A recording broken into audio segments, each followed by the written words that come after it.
Wickets लेकर Australia का confidence हिला गए।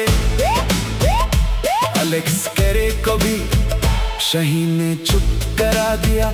हर स्ट्रोक की स्पीड डेंजरस, हर बॉल बिजली बन जाती है।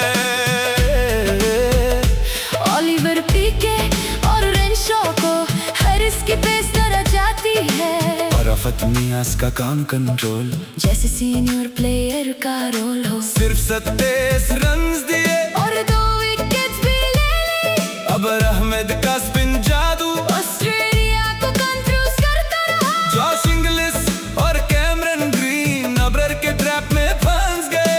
मास सदाकत का पेशेंस भी टीम को बैलेंस देता है। शादाब खान का फाइटिंग स्पिरिट क्राउड को एनर्जी देता है। अब सबकी नजरें चेस पर है। साहिबजादा फरहान क्रीज पे आएंगे। मां सदाकत साथ खड़े होंगे और पाकिस्तान के सपने जगाएंगे।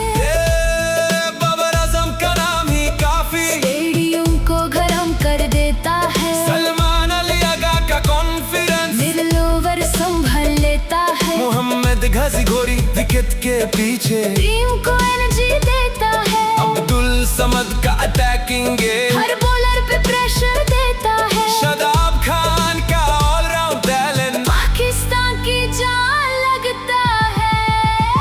शाही की राग, अब्रर का जादू, हरिस की रफ्तार, अराफत का कंट्रोल, पाकिस्तान का जुनून आज फिर से जिंदा है। क्रिक लाइव को फॉलो करो, सब्सक्राइब करो, लाइक करो। कमेंट